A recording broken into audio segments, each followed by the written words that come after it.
Hi guys, welcome to another episode of the No Title podcast. I am your host, Noelle Francesca, and today I'll be interviewing none other than the one and only Mr. MYX Quest. Okay, so MYX Quest, let's talk. First and foremost, how did you get your name?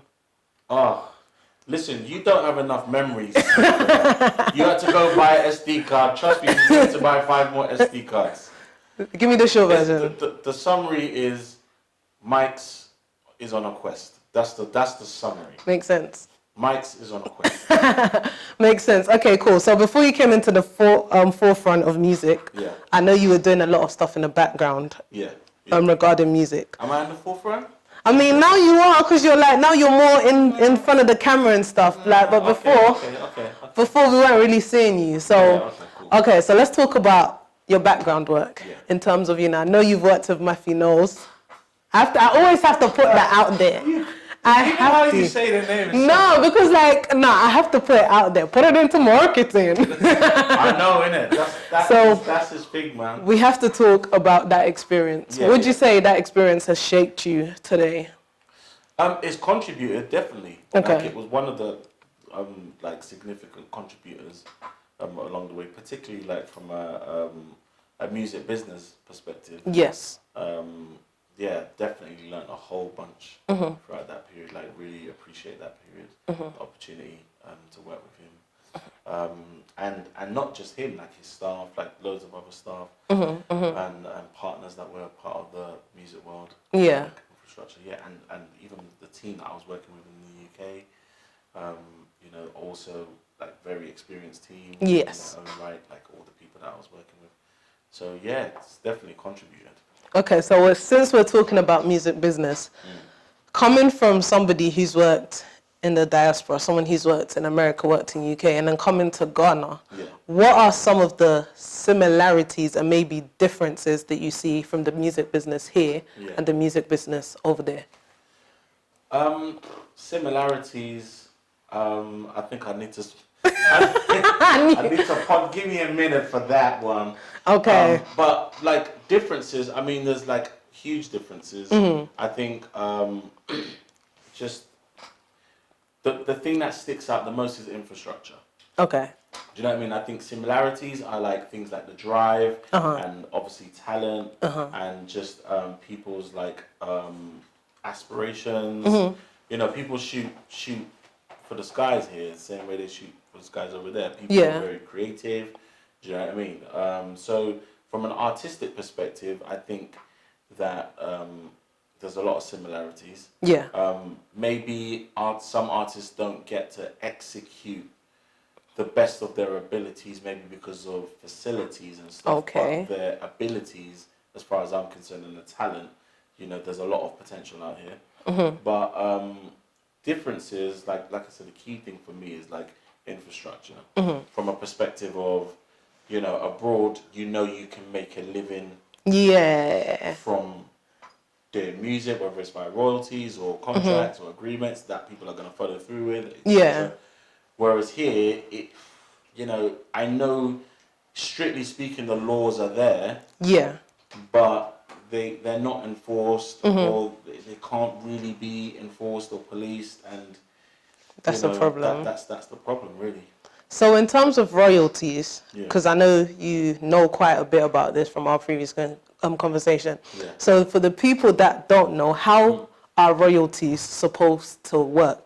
When you record a track, do you legally own that track? How does it work? I mean, it depends on what part you played. Okay. Because there's different types of royalties for a start. So when you record a track, are you talking about... Me as the artist, do I own that track? Well, okay, let's put ownership to the side for a minute, because again, it depends on what you're talking about. Are you talking about owning the masters? Are you talking about owning the recordings? No, owning the masters. The masters. Okay, so the masters are owned by whoever's like paid for the facilitation of that. Okay. So whoever's like paying for the studio time, or if there's any production fees or any of that kind of stuff, like creating the record, the process of creating the record, whoever's funding that, owns controls the the masters. masters, owns the Okay. masters. Do you see what I mean? Okay. So, for example, if you're an artist and you're signed to a label, and the label's paying for all of that, the label owns the Owns all of masters. that. Okay. Unless you've agreed for some reason contractually that even though they're paying, you're still going to own the masters. Do you see what I mean? Yeah. But you know, people look, all these stuff that happens with like Kanye, every 2 minutes he comes out and it's like, hey, my master's back, but it's there in writing. You knew what it was going to be. Yeah. And that's why they give you an advance, and that's why they exploit it, and you get paid. It's an agreement, isn't it? Do you see what I mean? If you want to negotiate later, that's fair enough, but they're not obliged to have to like renegotiate the terms if T's and C's have already been agreed. Okay. See, that makes sense. I understand that coming from you. And I understand that when your song is being played, you're meant to get some sort of money. Well, if you performed on the record, or if you co-wrote the record or wrote it, then yes, you should get some kind of like publishing. Again, depending on what you've agreed with. If you have co-writers, if you don't have any co-writers, then yeah, you would, in theory, like own 100% of the publishing. Okay. But if you've got, like, for example, if you took a beat from someone, then whoever created that music should also get a certain amount of publishing, and whoever wrote the lyrics should also get a certain amount, and also whoever wrote the melody. I mean, these days it's kind of rare for someone to just write a melody and then someone else to then put lyrics to it. Okay. But it's something that used to happen quite a lot. Like some people would just be melody person, like they just come up with melodies, and then someone else just puts lyrics to it, and then someone else makes the music. Do you see what I mean? Yeah. You know, so yes, if you are in a territory where radio stations, you know, have paid licenses or license fees to collection societies, then that should trickle back to, you know, you being paid some publishing royalties. You doing the music business in Ghana, do you know if there are any bodies that take this up? Yeah, there are bodies, but it's just that, you know, like there's like Gamro and then there's like Musica and people like that. Are they actually, because I always thought Musica was like a person, but they're actually bodies. No, Musica is an organization. It's an organization. But you see, the clarity from my perspective is that it gets a little bit blurry as well in terms of the roles. Yeah. Because, for example, like in the UK, we've got like Musicians Union. Yeah. And they're a body that's there to almost like help, advise creatives. Make sure you get your money in that, Yeah, I mean, they're not gonna, you know, they just give you the information that you need, so that you know what you're getting into. If you're given a contract, they might have a look over it for you, that kind of stuff. If you need templates, that kind of stuff, right? But I feel like here in Musica, it's partially that, but then it's also partially a bit like PRS, who are actually collecting, like Musicians Union don't collect money on people's behalf. They just give advice. Okay, it's a bit like Citizens Advice Bureau for musicians. Okay. So I see where the blurred lines come in. You know, like I've seen conversations where, you know, people said they've gone to get, you know, money from them or whatever they've been paid. Yeah. Which would suggest that they do offer some kind of collection. Okay. You know, I mean, you'd have to talk to Vice of Musica. Okay. President about that. I'm not. Do you know what I mean? Yeah, that's just what you've heard. All right, cool. But I just know that, and then there's like, for example, like I can't remember what the acronym stands for, but I know there's like Gamma. They are like a PRS type of collection. They're more of like the collection society. Okay. Work in conjunction with Musica and stuff. But I mean, the fact of the matter is, there are bodies there. There's CSAC as well, which is quite popular in Europe, and some people are signed up over here. But Charlie ain't that's the honest truth. That's the bottom line. And that's why you have all of these problems where people don't bother. Like they go in the studio and they just get the music done because they don't bother do these things because at the end of the day they've never seen any money come into their bank account from these infrastructures. So why would they care about them? A lot of the artists that I work with in Ghana, they're signed up to foreign collection agencies. Yeah. Like your BMIs or your ASCAPs or PRS or whatever. You know? So they just go elsewhere, sign up, and then, you know, hope that their track gets picked up on a radio station that is a paying radio station, Yeah. so that they can. But charge more. as an artist and someone who's very knowledgeable in the music business, don't you think it's risky to not, as an artist, to not sign up to any of these agencies because you feel like you'll never see the money? No, of course it is. Of course it is. And just to give an example, like PRS, they used to backdate 7 years. Okay. Right? So, like, if your stuff was played on One Extra, Radio 1, whatever, you know, you had 7 years to basically claim back that money. Now, I think it's like cut down to a year or something.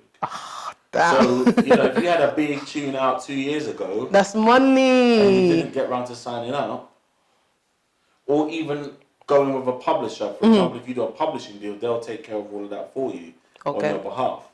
So I know a few people are doing like publishing deals and stuff. Okay. But yeah. Okay, so that's enough about music business. Let's talk about your music.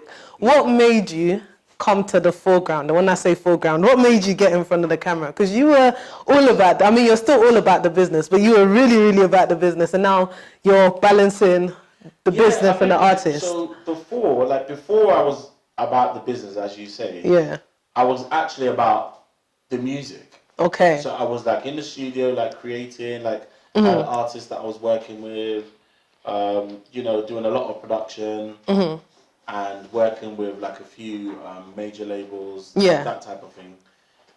Then I started, like by default, kind of getting into management. Okay, by default. Yeah, so for example, I was working with, she used to be called H Boogie, Hadara, and you know, we ended up landing a few like major deals and stuff. Okay. So because I was kind of like her main producer, but I was taking care of like the business stuff as well. It made sense. Yeah, I just ended up becoming her manager. The manager, and then obviously because that got really busy, I didn't have as much time to be in the studio creating, and then you know went on a few tours and stuff, and then the music world thing came up, and do you know what I mean? So it was like I got sucked in too quickly, or sucked away from the studio basically. Understood. So I had to get to a point where I just had to make a really conscious decision to say, do you know what, like I need to like really focus on one area more. Do you see what I mean? And I mean, you know, music's like my first love, so I was like, yeah, let me just get back in the studio, and you know, I can still do these kind of things on the side or whatever, or consult on stuff.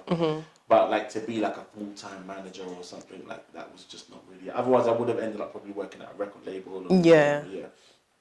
So yeah. Speaking of record labels, you have your own, don't you? Just a small, you know, just a small little. Yeah, no, but listen, people have big labels out here. People are doing it big. People are like, but you got your own thing now. Yeah. I mean, it's always the company's always been there.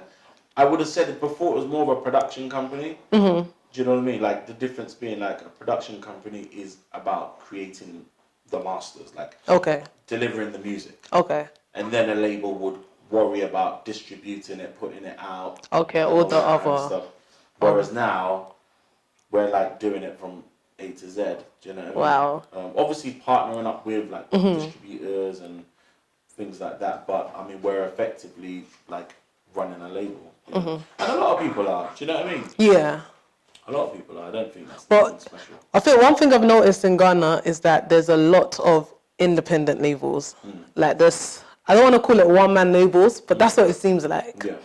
How does that help, or how does that affect the music as a whole, the music industry as a whole? I think it's pros and cons, because like on one hand, you've got like these labels giving opportunities to quite good artists. Yeah. Do you see what I mean? Yeah. But then on the other hand, like artists who might not have had any facilities whatsoever to release music.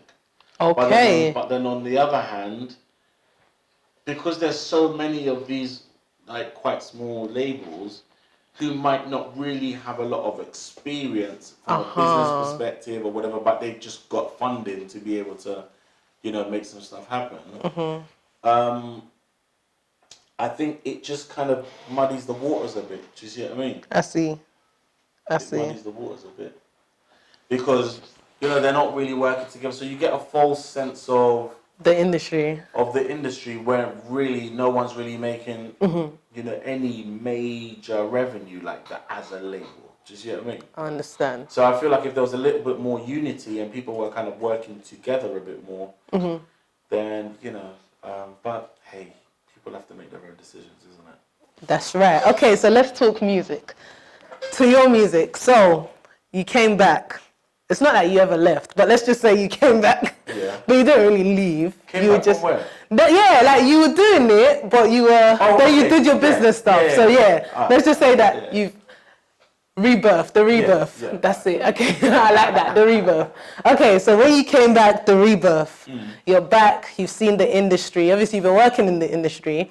Now you've come back, you see the industry, see everybody doing their own little things. Afro trap has come about, drill has come about, all of these has come about. So how did you know where to fit yourself in terms of like the genre of your music?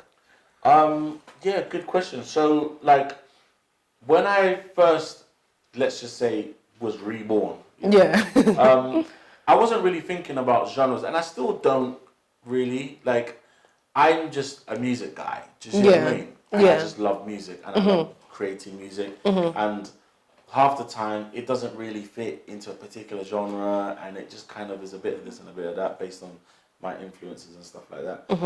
So the first project I did was I can't remember if it was Escape from the Hard Drive or Jesus in My Heart Drive. But it was one of them projects where it was basically just getting stuff that was already in my hard drive out. Do you know what I mean? So a significant album was Escape from the Hard Drive. Now, for example, on that album, there was a few like Ghanaian artists on there. Like, he was on there, like J So was on there. I think Irene Logan was on there. I'd worked with Sark on a few tracks, which in the end we didn't put on the album. There was a few tracks around the time, like a few artists, even like Ifya was Jane at the time. We'd done some stuff, and it was just like not a mixtape, but just like a body of work that I was just like and the genre was like, it was all sorts. There was like R&B. It was overall, it was very nostalgic. Do you see what I mean? Because that's like a vibe that I'm really into. But there was some stuff that had a little bit of Afro hip hop influence. There was some stuff that was singer-songwriter stuff. There was some stuff that was like even kind of like pop rock kind of influence. Like Zalon. I don't know if you know Zalon. Like he was signed to Amy Winehouse. Crazy guy. And then what other tracks was on there? Like just straight R&B stuff. Yeah, Yapono was on there. He done a crazy track. That's a very versatile. Yeah, and even the track with Yapono, it was like with a dope R&B singer that's like proper underground in the UK, but he just really loved the vibe, like proper R&B track. And then he done like a part 2.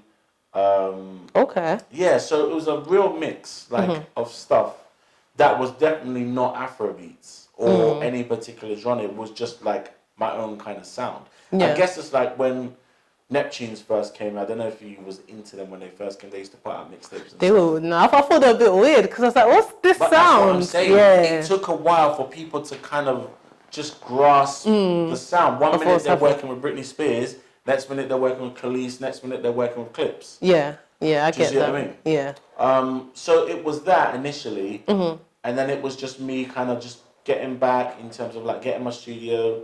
And then finding artists in the UK to work with, started working with a lot of people, and blah, blah, blah. Again, reconnecting with some people that I'd worked with previously. But then because I kept coming to Ghana quite a lot for the purpose of like other projects that I'm doing here, like business projects, it made sense when the Afrobeats wave took off to just connect with some of these artists. Do you see what I mean?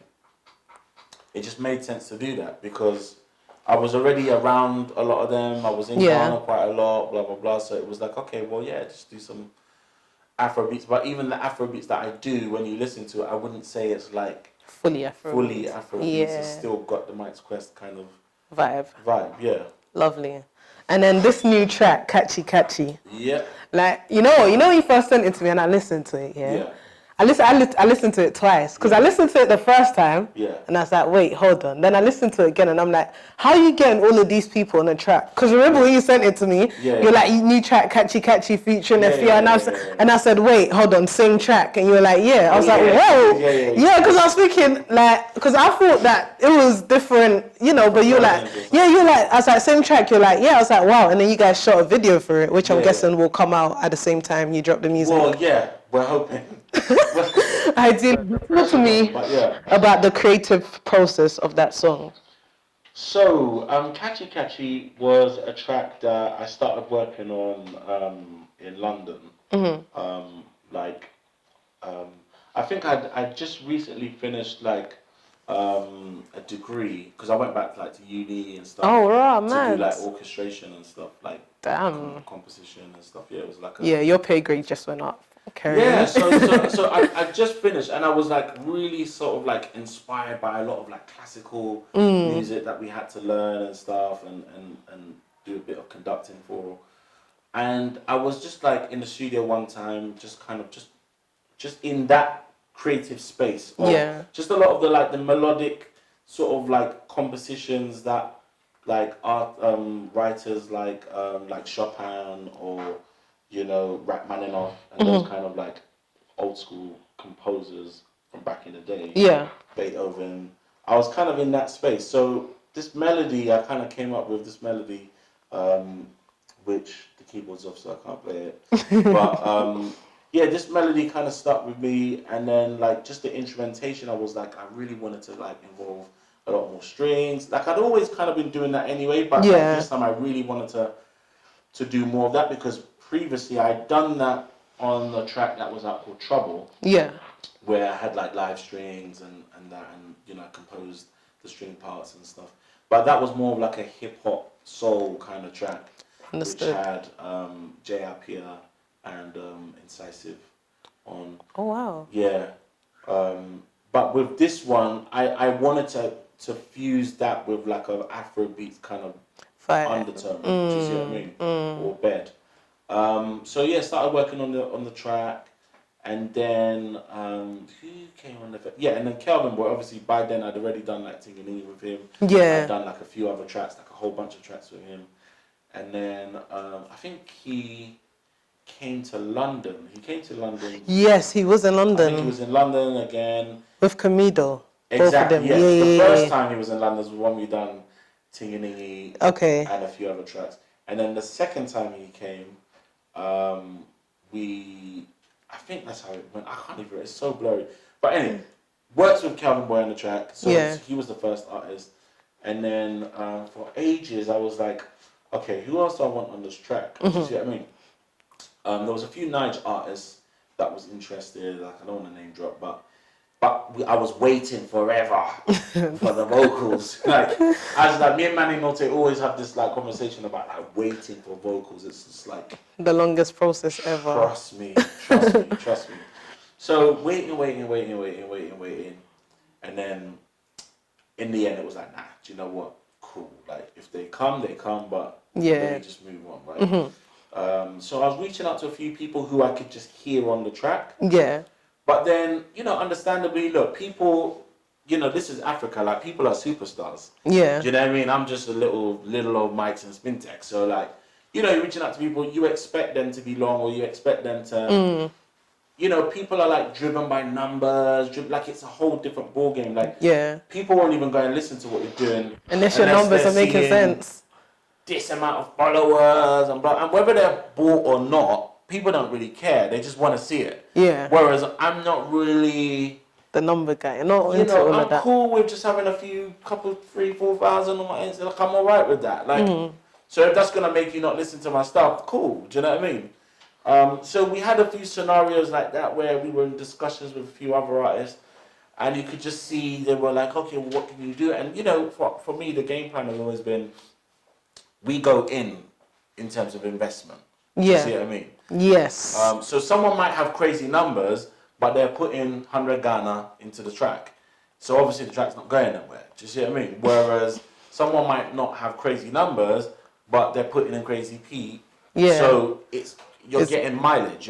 You're getting heard in the UK, you're getting heard in the US, you're getting playlisted, you're getting heard in Europe, whatever. That's our kind of like infrastructure. So in the end, yeah, but whilst Camido was in London, funny enough, he was around when I think we not long recorded like Kelvin's bit, right? Yeah. So he heard it and he was like, bro, this track's mad. Like, I don't care if it, like, whether you use my vocals or not. Like, he was really cool like that. He's like, I just want to do something on this track. Sounds like him, yeah. He's like, if you use it, cool. Like, I don't want to pressure you because I know you've got your plan of who you want to be on the record. Yeah. That is so Camido. You know what I mean? Yeah. So, and the thing is, I liked having that honest conversation because I didn't feel stuck or, and me and him had done other stuff anyway. Yeah. Do you get me? Yeah. So I was like, cool. Do you know what I mean? So I eventually sent it to him. I even took long to send it to him. I sent it to him eventually when I came back to Ghana. He'd done his bit. He sent it back and the vocals was there. And I was like, cool.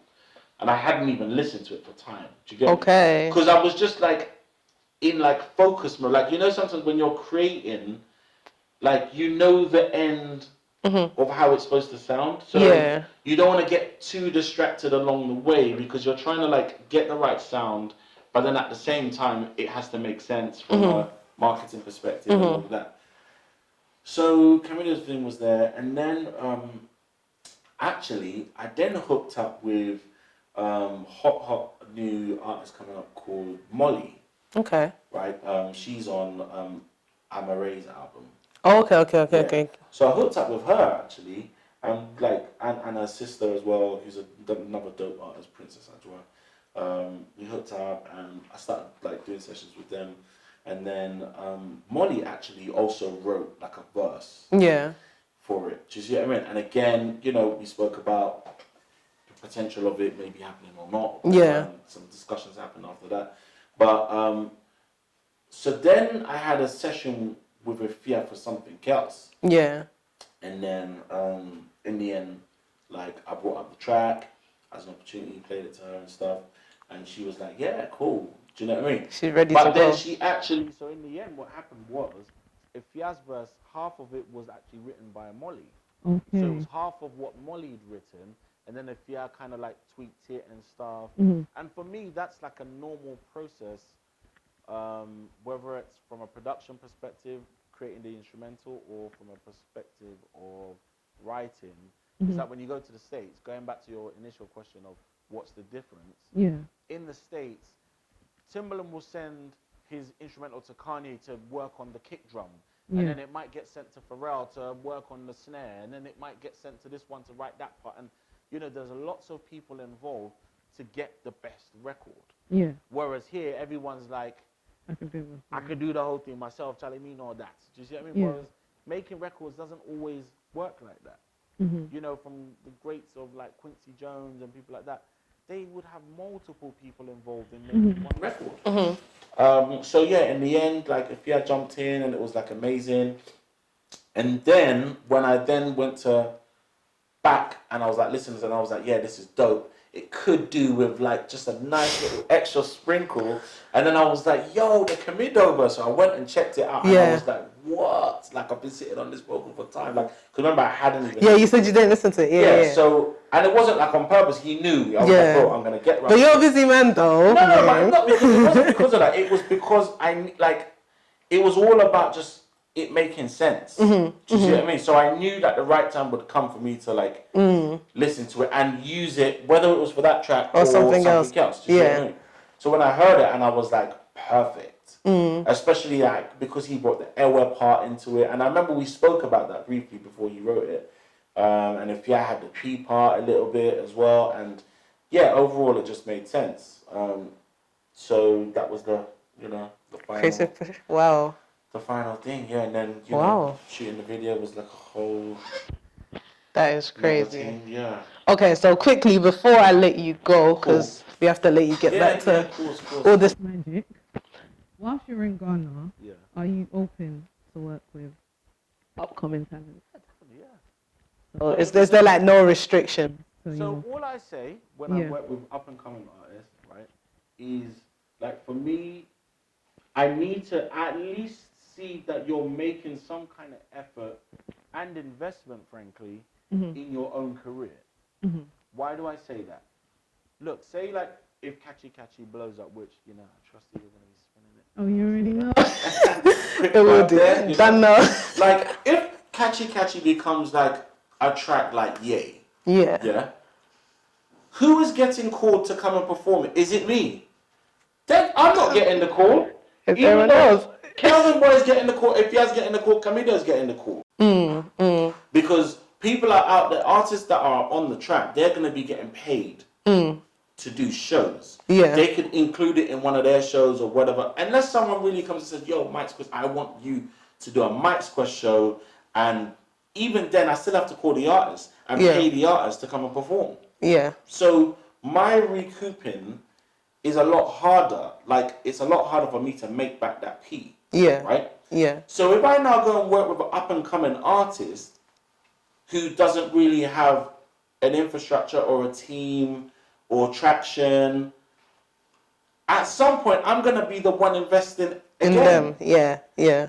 And that person's going to look, and then they're going to get the gig to go, and that's fine, but I'm just saying, I have to then look at it from a business perspective in terms of, okay, well, if I'm going to work with someone, it should ideally be somebody who I can also gain some kind of like traction where I know that there's some money coming back in the kitty to at least do it again. Because it's very expensive to do records properly. From the production to the mixing to the mastering to the promo to the marketing. Yeah. It's a lot of money. Wow. To the radio plug-in. Yep. Yep. This goes on. For real. For real. So that's my thing. Like, I'm always open, but it's obviously got to make sense. Yeah. Yeah. Lovely. So please let please let our listeners know where they can get a hold of you. Are your DMs open? Because, people will be messaging you. DMs are open. Everything's open. You can check out my website, MYXQuest.com. That's MYX Quest, or all the socials, IG, Twitter, what other socials are in there? Instagram, all of them. It's just, SoundCloud. SoundCloud, YouTube, it's all just MYX Quest. Just subscribe, follow, share, like, all that comment, stuff. Whatever else you can do. And that's it. Thank you so much for your time. Thank you. This has been amazing, and I trust you're going to play Catchy Catchy. Yeah. All right, cool. Yeah. Let's get a first listen. We're done. Thank you, guys. Thank you so much for watching the No Title podcast. I hope you guys enjoyed it as much as we did, and I hope you learned something today. Meet us here, same time, same place next week.